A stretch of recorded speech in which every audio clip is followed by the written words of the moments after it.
nilitaka kujua mnamlindaje mlaji hasa kwenye mitandao ya simu.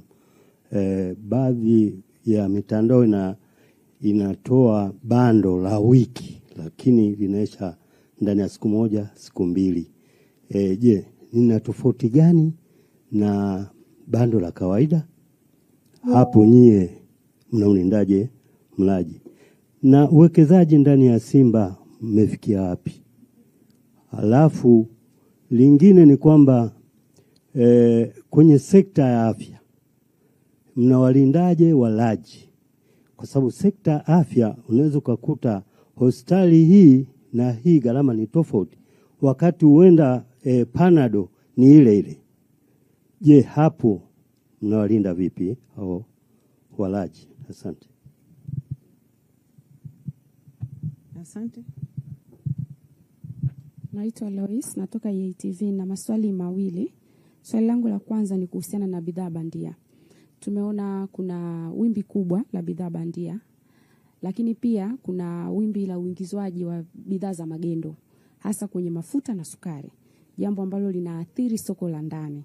Nyinyi sasa mna mikakati gani ya kuhakikisha kwamba sio jambo endelevu, maana ni matatizo ya kila siku? Sasa tunadhibiti vipi ili mambo haya yasiendelee? Swali langu lingine ambalo pia lina mtazamo kama wa huyu katika sisi walaji kwenye masuala ya shule, sijui kama ni la kwenu au ni la Wizara ya Elimu, utaniambia kwamba hasa shule za msingi gharama zinazotumika sekta binafsi ni kubwa sana. Sasa sijui ndio inavyotakiwa. Nyinyi hebu kama mjai kuliangalia, hebu mliangalie ili at least sasa hata hiyo sekta ya elimu, kwa sababu ina walaji na ni ya taifa, iwe na uwiano mzuri wa matumizi ya kifedha kwa wale wanaotaka huduma ya elimu, lakini pia hata watu wa mwingine ambao wanatamani kupata kwa wingi elimu bora basi waipate, kwa sababu hiyo pia inapelekea sekta nyingine ionekane si bora, kwa sababu wengine wameonyesha kuna ubora zaidi upande mwingine. Na cha mwisho nilikuwa natamani kugusia kwenye hilo swala la kutoa maoni mtandaoni, kwamba mnaona maoni mitandaoni ya makundi mbalimbali. Labda initiative kwenu binafsi ya kuhakikisha kwamba mnakuwa na desk la mitandaoni la kuyapokea na sio kuyaona kama ni sehemu tu ya watu wanaongea mitandaoni, ambayo inakuwa kwa sababu hawajayaleta rasmi kwenu basi mkashindwa kuyahudumia vizuri. Hayo tu.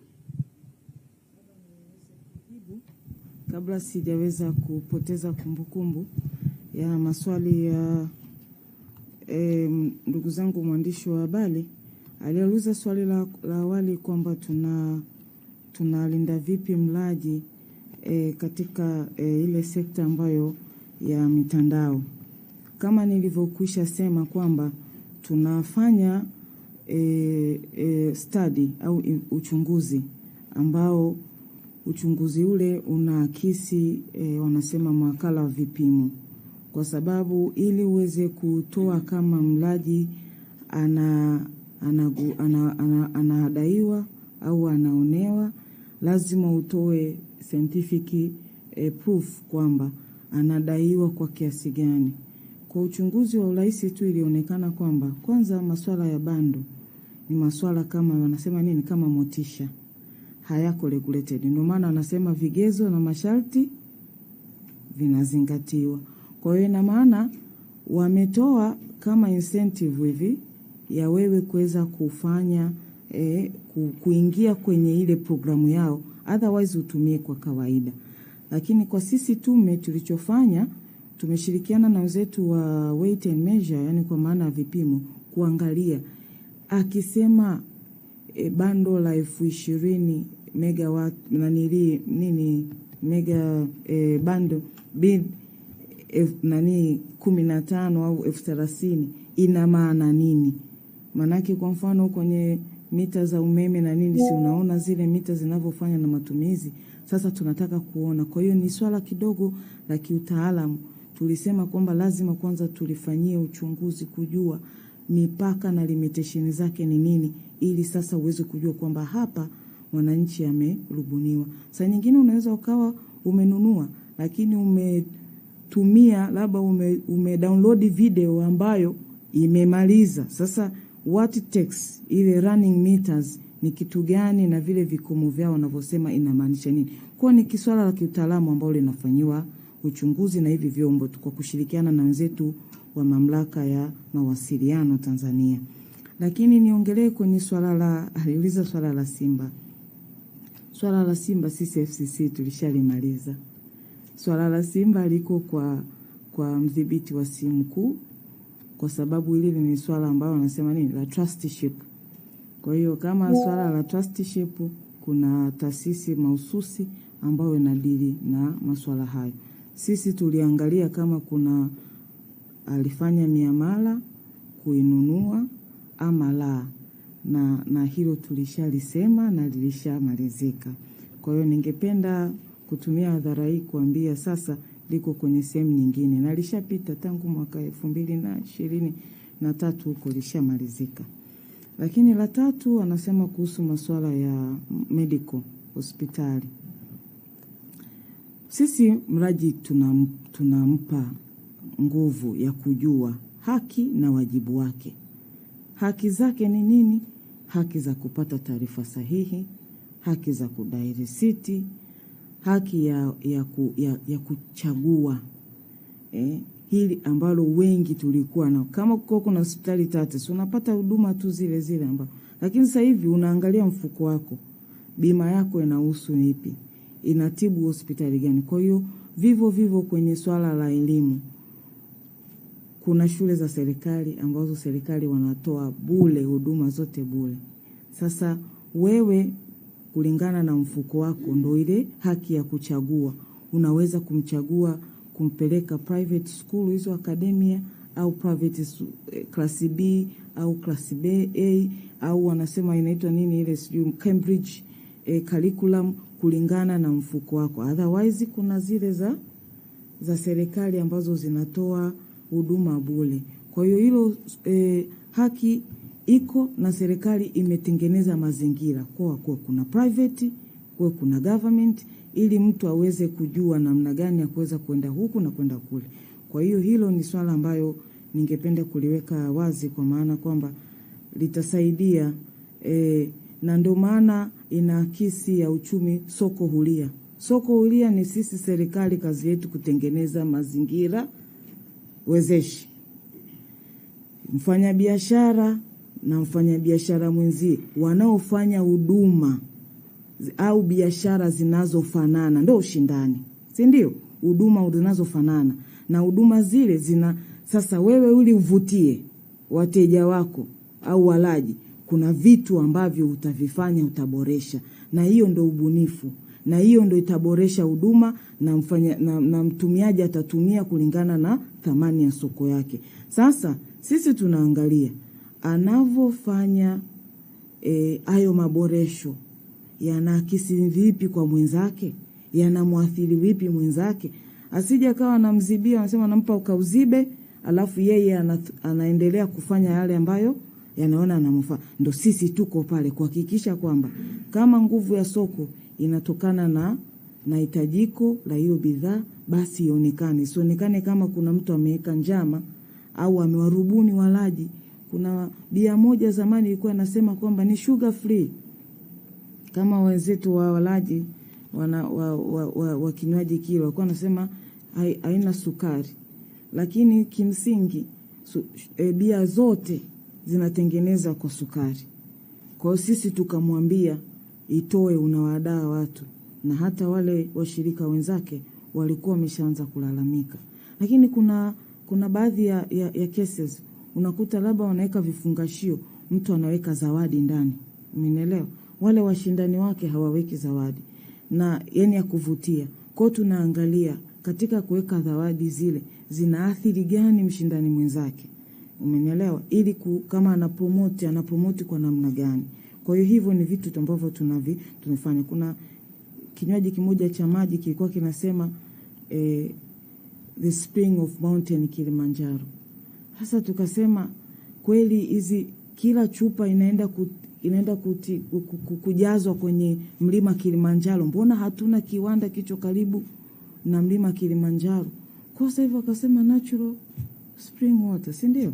Kwa hiyo hivi vitu vyote ni sisi ambavyo tume ushindani lengo la kumwambia kwamba mlaji asiadaiwe, na program zipo kwa maana kwamba kila mwaka tunafanya maadhimisho ya siku ya mlaji ili kumwelimisha, na programu mbalimbali zinaongelewa kwenye vituo vya redio za loko na za nation ili kuweza kuwapa na uelewa. Kwa hiyo naomba kama nimeweza kujibu swali lako vizuri, naomba niwasilishe kwa hayo.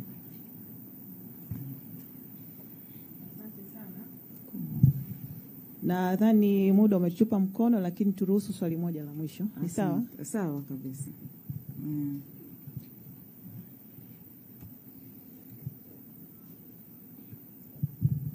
Naitwa Magnus Mahenge, naandikia gazeti la Habari Leo. Sawa sawa. Ninawapongeza kwa kazi hii ya kuweka uwanja sawa wa ushindani na kutufanya sisi walaji tujisikie vizuri, kwa sababu ni msaada wenu unaofanya vizuri.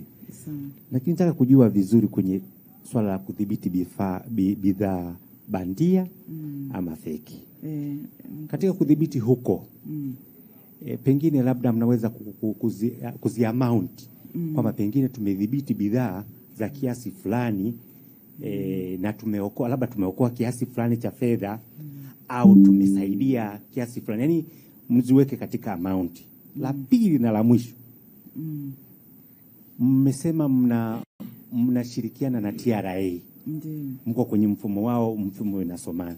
Je, mmebaini nini huko na kiasi gani, pengine ni kiasi gani cha fedha ambacho kwa kubaini huko mmeokoa au mmegundua? Asante sana, ni swali zuri la kisomi kakaangu. Nilikuwa sikulijibu kwa dada yangu pale, na aliuliza swali maridhawa. Ni kwamba kwanza tuitambuishe jamii kwamba bidhaa bandia inatarajia sana kuitambua, kuifahamu kutoka kwa mmiliki wa ile bidhaa halali. Wenzetu wa nje wanasema bidhaa ya kugushi. Kama bidhaa inakuwa inagushiwa, ina maana kwamba kuna bidhaa halisi ambayo imetengenezwa either nchini ama nje ya nchi. Sasa sisi study yetu nitakupa tu overview. Katika ile miaka ya 2019 mpaka 2020 mpaka 23 tuliweza kufanya study kwa kupitia wenzetu wa NBS 2019 2020. Na katika study ile ilionekana tu 14% ya bidhaa ambazo ziko nchini ndio bidhaa feki kwa study ile. Na sasa tumeanza study nyingine ili kutathmini, kwa sababu 2019 mpaka 20 zaidi ya miaka 6 hivi tujue magnitude ya ile bidhaa imefikia wapi. Lakini hatuwezi kujua bidhaa bandia mpaka mmiliki wa bidhaa halali atuambie. Asipokuambia kwamba hii Smirnoff ni feki, huwezi ukajua kwamba ilokuwa barabarani, ilokuwa dukani ile ni feki. Asipokuambia kwamba Toyota kwamba spare hii ni original, feki yake ni hii. Kwa hiyo sisi tunafanya kazi kwa kushirikiana kwanza na wamiliki wa bidhaa halali. Na kwa sasa baada ya kuona kwamba kuna umbwe kati ya mmiliki wa bidhaa mpaka aone inavyofaa, aje kukutaarifu kwamba bidhaa hii iliyokuwa sokoni ni feki, inachukua muda sana na tunakosa namna ya kufanya intervention. Kwa hiyo tumeanzisha system moja inaitwa recordation. Tuna rekodi bidhaa zote zinazoingizwa na ambazo zenye usajili BRELA za trademark. Zile zitatusaidia sisi kujua, atarekodi akija pale FCC kurekodi, atarekodi amezalisha wapi, bidhaa ya aina gani, na zile features wanasemaga zile vibainishi. Sasa inakuwa kwetu sisi rahisi kuingia sokoni bila kumtarajia yule mmiliki mpaka aje kulalamika. Nakumbuka mfanyabiashara most of the time yeye anatafuta faida. Leo bidhaa yake, kuna bidhaa baadhi nyingine za international tu tunazikuta sokoni, tunazikamata, anasema iko kiasi kitani cost zaidi, bora niongeze uzalishaji. Kwa hiyo tukaona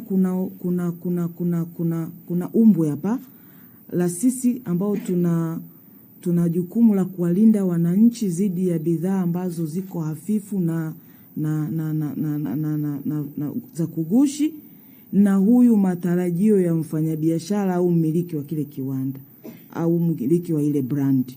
Kwa hiyo sasa ule mfumo utatusaidia kufanya, wanasema sua moto, yani pale inapoona inafaa tunaweza tukaingia sokoni na kuweza kulifanya intervention.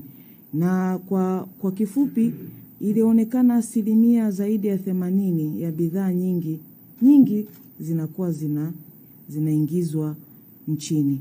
Sasa ndio maana tukaomba tupate access ya mfumo wa TRA kujua. Faida ya mfumo ule ni kwamba hata sisi tunamfahamu manufacturer. TRA anamfahamu manufacturer kama mfanyabiashara kwa lengo la mapato. Lakini sisi tunamfahamu mfanyabiashara kwa lengo la kumjua ndio mmiliki wa kile kiwanda kilichotengeneza. Kwa hiyo tunamwambia tutawajua distributor wake wangapi nchini. Tutajua masupply wake wako nchini. Na ndio maana ikifika kwenye uingizaji wa ile bidhaa kuna kitu kimoja kinaitwa harmonization code. Yaani zile code zinaweza kututambua bidhaa gani inaingizwa na nani mmiliki halisi wa ile bidhaa. Hile ina faida kwa TRA kwa sababu wale wanaotabia wa kuchezesha invoice kwa maana ya kugushi ili bei iwe ya chini alafu akifika sokoni apandishe, itabidi aweke bei halisi ya kiwanda, hatafanya tena ule ubabaifu. Kwa hiyo faida inaonekana na tumeanza mwezi Disemba tu. Sasa hivi zaidi ya brandi 400 tumeweza kuzisajili. Brandi 400 na tunatarajia mpaka tunafunga mwaka zaidi ya 2000 tutazitimia, kwa sababu sasa hivi mwamko wafanyabiashara hasa wamiliki halali wameona faida wa ule mfumo. Kwa hiyo naomba niwasilishe kwa muktadha huo. Asanteni sana.